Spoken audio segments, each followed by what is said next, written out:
بسم اللہ الرحمن الرحیم۔ السلام علیکم ورحمۃ اللہ وبرکاتہ۔ دعا مانگنے کا صحیح اور مکمل طریقہ: تہجد کے سجدوں میں اس طرح مانگا کرو کہ کبھی رد نہ ہوگی، رزق کے دروازے کھل جائیں گے۔ محترم ناظرین، آج ہم ایک ایسے وقت اور ایک ایسے عمل کے بارے میں جانیں گے جہاں سے رب کریم کی رحمتیں اور عنایتیں موسلا دھار بارش کی طرح برستی ہیں۔ آج ہم بات کریں گے تہجد کے وقت کی اور بالخصوص سجدوں میں مانگی گئی دعاؤں کے بارے میں کہ وہ کس طرح قبول ہوتی ہیں اور اللہ تبارک و تعالی کی بارگاہ میں ان کا کیا درجہ اور مقام ہے۔ اس ویڈیو کے اندر ہم سجدے کی فضیلت، تہجد کی اہمیت اور اس خاص حالت میں مانگی گئی دعاؤں کے قبول ہونے کے راز کو تفصیل سے جانیں گے۔ محترم ناظرین، سجدہ بظاہر تو وضع الجبہۃ علی الارض یعنی پیشانی کا زمین پر رکھنے کا نام ہے، لیکن روحانیت کے اعتبار سے یہ دراصل بندے کا اپنے معبود سے گہرا ربط اور قرب حاصل کرنے کا ذریعہ ہے۔ جب انسان سجدے میں جاتا ہے تو وہ اپنے تمام تر اکڑ، غرور، تکبر اور دنیاوی حیثیت کو مٹا کر نیست نابود کر کے اپنے رب کی عظمت کے آگے جھک جاتا ہے۔ نبی اکرم صلی اللہ علیہ وسلم نے فرمایا، جس طرح ہم نے اس ویڈیو کے آغاز میں ذکر کیا تھا کہ بندہ اپنے رب سے سب سے زیادہ قریب سجدے کی حالت میں ہوتا ہے، لہٰذا سجدے میں کثرت سے دعائیں کیا کرو۔ یہ ایک مستند حقیقت ہے کہ جو حالت اللہ کو سب سے زیادہ پسند ہے وہ عاجزی اور انکساری کا ہے۔ جب ہم زمین پر اپنی سب سے قیمتی چیز یعنی اپنی پیشانی رکھتے ہیں تو یہ عمل اللہ کو بہت پسند آتا ہے۔ جب کوئی بندہ اس انتہائی قربت کی حالت میں اپنے دکھ، درد، غم اور پریشانیاں اللہ تبارک و تعالی کے سامنے بیان کرتا ہے تو اللہ تعالی اس کی دعاؤں کو کیوں نہ قبول کرے گا۔ اب بات کرتے ہیں تہجد کے وقت کی۔ یہ وہ خاص لمحہ ہے جب دنیا گہری نیند کی چادر اوڑھے اپنے خوبصورت خوابوں میں ہوتی ہے، شور شرابہ تھم چکا ہوتا ہے اور رب کائنات اپنے بندوں کو پکارتا ہے۔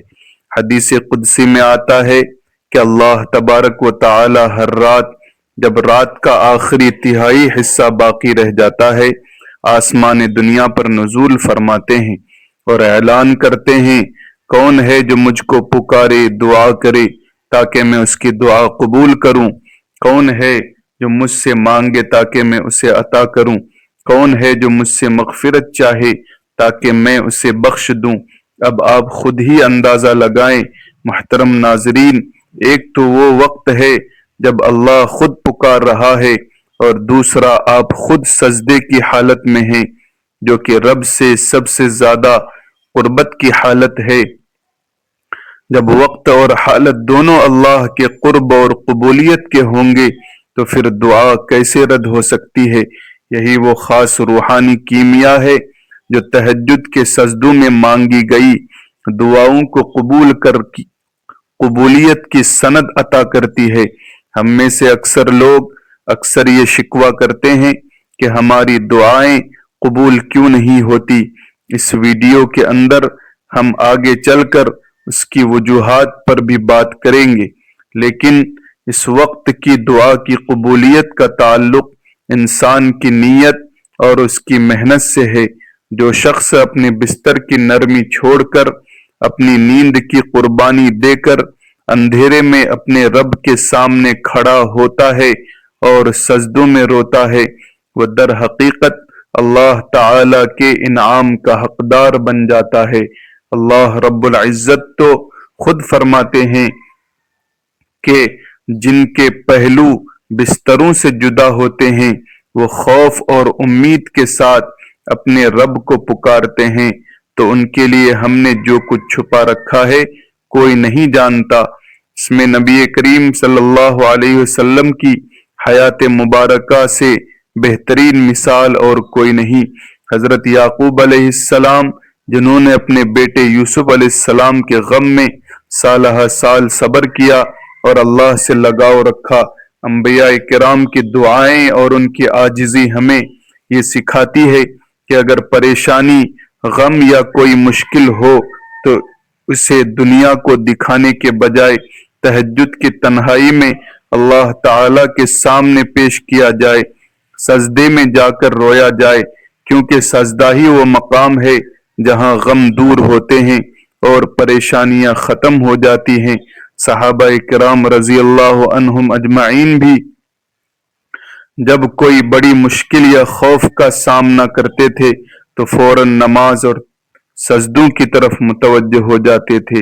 حضرت عمر فاروق رضی اللہ تعالی عنہ جن کی عدالت اور تدبر کی دنیا قائل تھی، جب بھی کسی بڑے معاملے کا فیصلہ کرتے یا مشکل درپیش ہوتی تو راتوں کو جاگ کر تہجد ادا کرتے تھے اور سجدوں میں اللہ سے رہنمائی مانگتے تھے۔ محترم ناظرین، جن لوگوں کی دعائیں جلدی قبول ہوتی ہیں وہ دراصل اسی طریقہ کار کو اپناتے ہیں جو ہم نے اس ویڈیو میں بیان کیا، یعنی تہجد کے وقت اور حالت سجدہ کو یکجا کر لینا۔ یہ وہ وقت ہے جب اللہ کی رحمتوں کے دروازے پوری طرح کھل جاتے ہیں۔ تہجد کے سجدوں میں انسان اپنے تمام غم، دکھ، درد اور پریشانیاں اللہ تعالی کے حوالے کر دیتا ہے اور اللہ تعالی اسے اپنے فضل سے نوازتا ہے، چاہے وہ رزق کی تنگی ہو، قرض کا بوجھ ہو، بیماری ہو یا اولاد کی پریشانی۔ جب انسان اللہ سے عاجزی اور انکساری کے ساتھ سجدوں میں مانگتا ہے تو اللہ ان تمام پریشانیوں کو اپنے کرم سے دور فرما دیتا ہے، کیونکہ وہ جانتا ہے کہ اس بندے نے اپنی نیند مجھ پر قربان کیا ہے۔ اسی قربانی کا نتیجہ ہے کہ رب کریم کا انعام و اکرام بھی کئی گنا بڑھ کر ملتا ہے۔ اس لیے آپ بھی اپنے ہر دکھ اور درد کا علاج اپنے بستر کو چھوڑ کر سجدوں میں تلاش کریں۔ اس ویڈیو میں ہم جانیں گے کہ کون سی وہ رکاوٹیں ہیں جن کی وجہ سے دعائیں قبول نہیں ہوتی، اور اس کے بعد سب سے اہم بات یعنی وہ عمل جو تہجد کے سجدوں میں دعا مانگنے کے لیے سب سے زیادہ مؤثر ہے۔ اللہ کے مکرم مقرب بندو، ہم نے اس ویڈیو میں اب تک یہ جانا کہ تہجد کا وقت اور حالت سجدہ کس طرح دعا کی قبولیت کے لیے ایک ایسا روحانی ماحول پیدا کرتے ہیں جہاں رب کائنات کا قرب سب سے بڑھ کر حاصل ہوتا ہے، اور کس طرح اللہ تعالی رات کی تنہائیوں میں اپنے بندوں کو پکارتا ہے۔ اب ہم اپنے موضوع کو مزید گہرائی میں لے کر جاتے ہیں اور یہ سمجھتے ہیں کہ آخر کیا وجہ ہے کہ محنت کے باوجود کچھ دعائیں قبولیت کے مقام تک نہیں پہنچ پاتی، اور وہ کون سی خاص صفات ہیں جو تہجد کے سجدوں میں گڑ گڑانے والوں کو اللہ کی رحمت کے بہت قریب لے آتی ہیں۔ اس ویڈیو کے اندر ہم خاص طور پر ان سے محروم رہنے کی وجوہات پر بھی بات کریں گے تاکہ ہماری دعائیں رائے گاہ نہ جائیں اور ہم سچے معنوں میں اللہ کے محبوب بندے بن جائیں۔ دعا کے عدم قبولیت کی وجہ محترم ناظرین یہ نہیں ہے کہ اللہ سنتا نہیں، بلکہ یہ ہے کہ مانگنے والے کے دل اور عمل میں اخلاص کی کمی ہوتی ہے۔ بسا اوقات انسانوں کا کھانا پینا، ان کا رہن سہن، ان کے معاملات اور کمائی حلال نہیں ہوتی۔ حرام رزق کھانے کے بارے میں قرآن مجید اور احادیث مبارکہ میں بہت سخت وعید اور رب کی ناراضگی آئی ہے۔ صحیح مسلم حدیث نمبر 1599 حضرت ابو ہریرہ رضی اللہ تعالی عنہ سے روایت ہے کہ رسول اللہ صلی اللہ علیہ وسلم نے فرمایا، اے لوگو، اللہ پاک ہے اور پاک چیز ہی قبول فرماتا ہے۔ نبی اکرم صلی اللہ علیہ وسلم نے ایک شخص کا ذکر فرمایا جو لمبا سفر کرتا ہے، پریشان حال ہے اور آسمان کی طرف ہاتھ اٹھا کر یا رب پکارتا ہے، مگر اس کا کھانا حرام، اس کا پینا حرام، اس کا لباس حرام اور اس کی پرورش بھی حرام سے ہوئی، پھر نبی کریم صلی اللہ علیہ وسلم نے فرمایا کہ اس کی دعا کیسے قبول ہو؟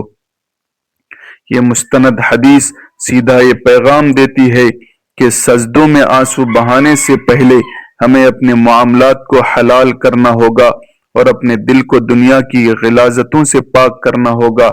تہجد کے سجدوں کی قبولیت کا راز صرف جاگنے میں نہیں بلکہ بیداری اور پاکیزگی میں چھپا ہے۔ جب انسان حلال کماتا ہے اور پھر تہجد میں کھڑا ہو کر اللہ تبارک و تعالی سے مانگتا ہے تو اس کی دعا کے اوراق پر نور کی مہر لگ جاتی ہے اور اللہ اسے کبھی خالی ہاتھ واپس نہیں لوٹاتا۔ وہ لوگ جو تہجد کے وقت اٹھتے ہیں ان کی دعائیں جلد قبول ہونے کی ایک اور اہم وجہ ان کا صبر اور یقین ہے۔ تہجد میں اٹھنے والا شخص یہ ثابت کرتا ہے کہ اسے اپنے رب پر کامل یقین ہے کہ وہی میری مشکلات کو دور کرنے والا ہے اور میری ہر پکار کو سنتا ہے۔ یہ یقین ہی دراصل دعا کی روح ہے۔ انبیاء کرام علیہم السلام کی زندگیوں میں یہی یقین ہمیں ہر جگہ نظر آتا ہے۔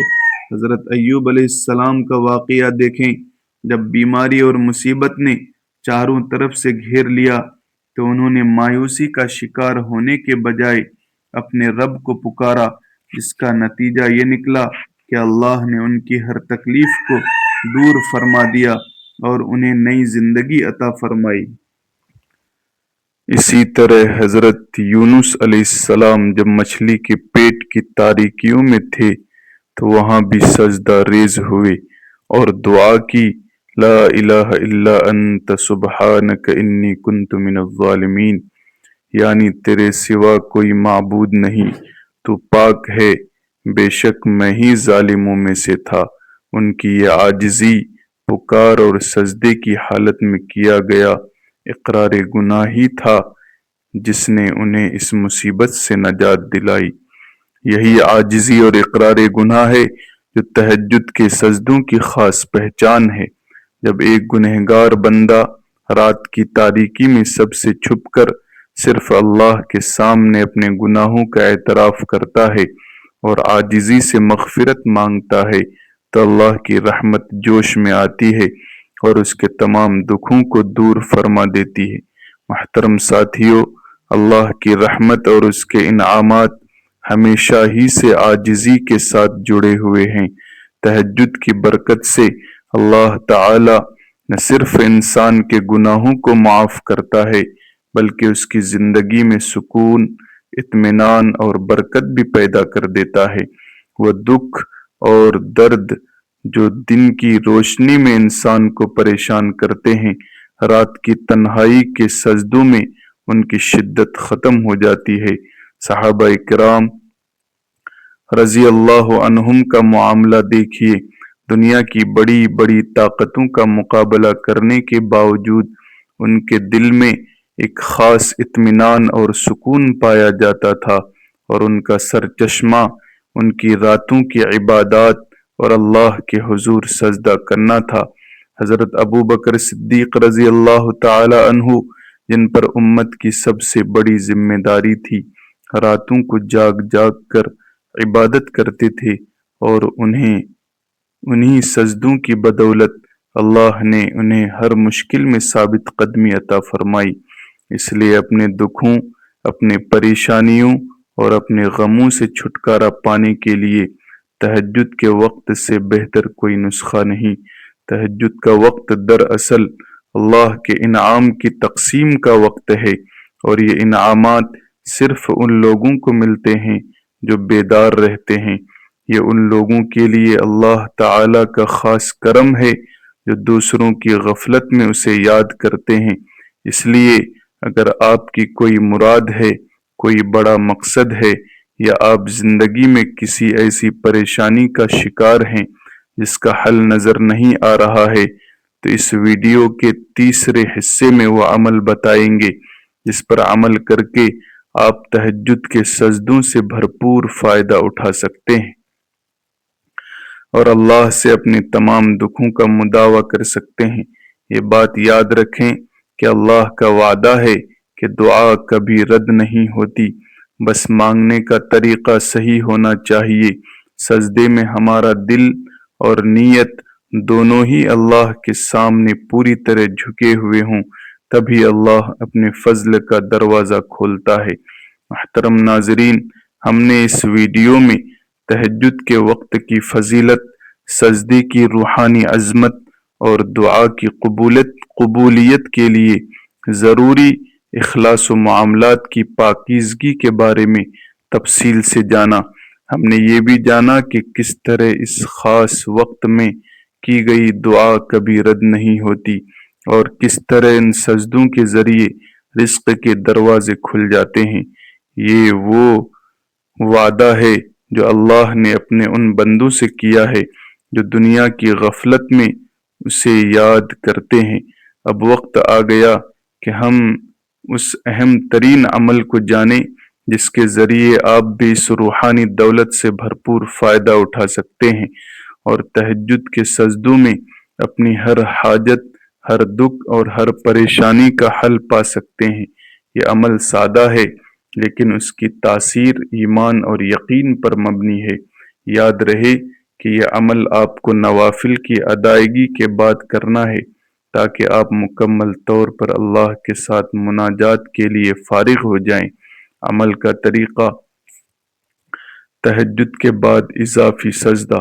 محترم عزیزو، آپ نے جب تہجد کے نوافل مکمل کر لیے تو سلام پھیرنے کے بعد آپ کو زمین پر ایک اضافی سجدہ کرنا ہے۔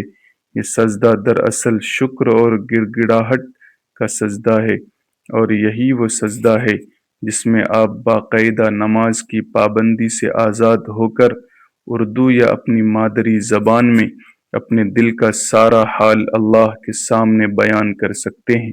اس عمل کی خوبصورتی یہ ہے کہ یہ سجدہ آپ کو کسی مخصوص وقت کی پابندی کے بجائے صرف تہجد کے فوراً بعد کرنے کا موقع دیتا ہے۔ یہ عمل درج ذیل ترتیب سے کیا جائے گا تاکہ مکمل روحانی فوائد حاصل ہوں۔ نمبر 1، عاجزی کی حالت۔ سب سے پہلے دل میں کسی طرح کا تکبر یا غرور نہ ہو، بلکہ انتہائی عاجزی اور ندامت کے ساتھ اللہ کے سامنے سجدہ کریں۔ اس بات کا یقین رکھیں کہ اس وقت آپ اللہ سے سب سے زیادہ قریب ہیں۔ دوسرا، اقرار اور حمد۔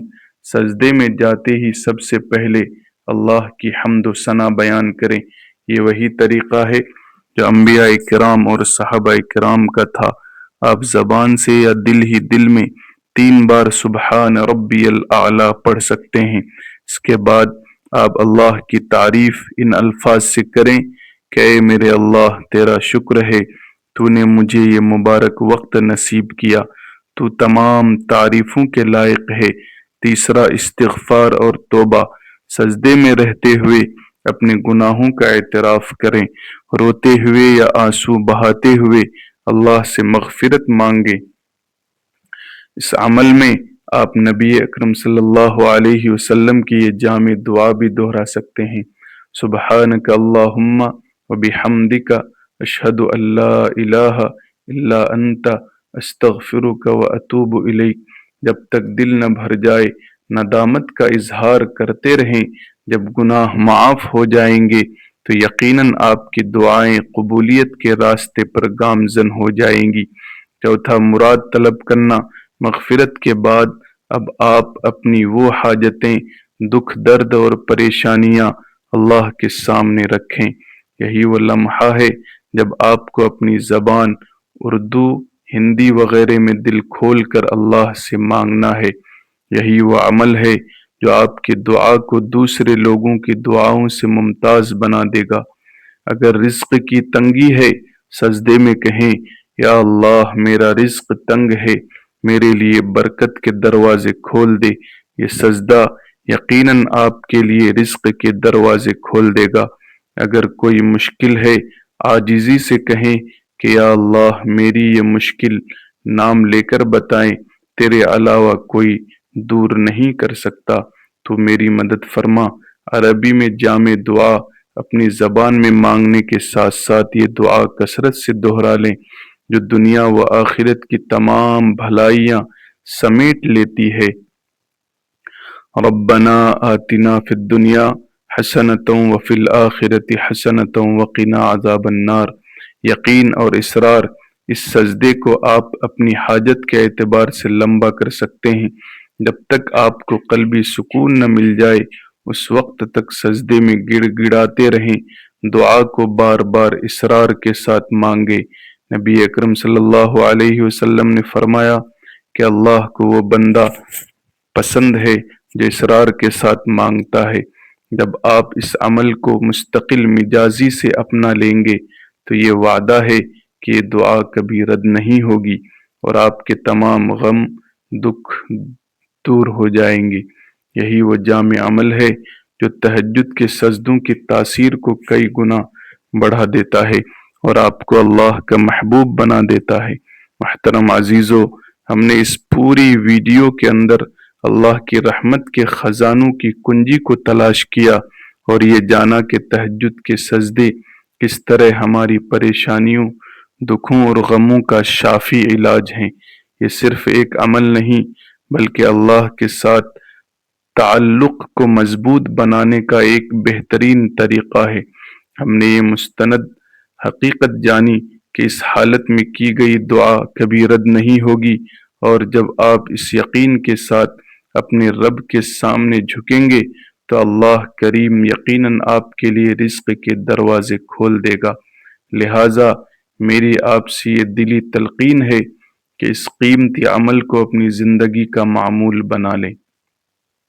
اگرچہ صرف ہفتے میں 1 یا 2 دن ہی صحیح، لیکن کامل یقین کے ساتھ تہجد کے بعد اضافی سجدہ کر کے اپنے تمام دل کا حال اپنی زبان میں اللہ کے سامنے بیان کریں۔ یقین رکھیں وہ مالک کائنات آپ کو کبھی خالی ہاتھ نہیں لوٹائے گا۔ اگر آپ کو ہماری یہ روحانی اور مستند معلومات پسند آئی ہیں اور آپ سمجھتے ہیں کہ یہ کسی اور بھائی یا بہن کے دکھوں کو دور کر سکتی ہے تو ہماری اس ویڈیو کو ضرور لائک کر دیجیے اور اسے اپنے عزیز و اقارب کے ساتھ شیئر کریں، اور مزید ایسی پر اثر مستند اسلامی تعلیمات اور اعمال جاننے کے لیے براہ کرم ہمارے چینل کو سبسکرائب کریں اور بیل آئیکن کو دبا دیں تاکہ ہماری ہر نئی ویڈیو آپ تک سب سے پہلے پہنچے۔ آپ کا یہ تعاون ہماری ٹیم کی حوصلہ افزائی کا باعث بنے گا۔ آئیے محترم ناظرین، مل کر اللہ تبارک و تعالی سے دعا کرتے ہیں۔ اے اللہ، ہم سب کو تہجد کی نماز پڑھنے کی سعادت نصیب فرما، تہجد کا شوق عطا فرما، تہجد کے وقت کی قدر و قیمت کرنے والا بنا۔ اے میرے اللہ، میں تیرے سامنے شرمندہ ہوں، سر جھکائے کھڑا ہوں۔ میں نے تیری نعمتوں کو کھایا، تیری رحمتوں کو پیا، تیری ہوا سے سانس لی اور پھر بھی تیری نافرمانی کی، تیری پردہ پوشی کو نظر انداز کیا۔ اے میرے مولا، میرے گناہ سمندر سے زیادہ ہیں اور تیری رحمت میرے گناہوں سے بہت بڑی ہے۔ میں اپنے گناہوں کو تو نہیں گن سکتا مگر تو میری ایک ایک سانس کو گن رہا ہے۔ اے وہ ذات جو گنہگاروں کو معاف کرنے میں شرم نہیں کرتی، میں تیری بارگاہ میں آیا ہوں خالی ہاتھ، نہ کوئی نیکی لا سکا، نہ کوئی بہانہ لا سکا، بس اپنی شرمندگی اور اپنی بدحالی لایا ہوں۔ اے اللہ، معاف کر دے، اور اگر تو نے معاف کر دیا تو میرا ٹھکانہ تیری رحمت ہے۔ میں تیری رحمت کے سوا کسی چیز کا سہارا نہیں رکھتا۔ یا اللہ، میرے دل سے گناہ کی محبت نکال دے، میرے وجود سے گناہ کی عادت نکال دے، میری زبان سے گناہ کے کلمات نکال دے، میری آنکھوں سے گناہ کی لذت نکال دے، اور میرے دل میں اپنا خوف، اپنی محبت اور اپنا قرب ڈال دے۔ آمین یا رب العالمین۔ ناظرین، اپنے رزق میں برکت کے لیے اللہ تعالیٰ کا ایک پیارا نام کمنٹ میں ضرور ٹائپ کریں، ویڈیو کو لائک کریں، شیئر کریں۔ اگلی ویڈیو تک کے لیے اجازت دیجیے۔ الامان، الحفیظ۔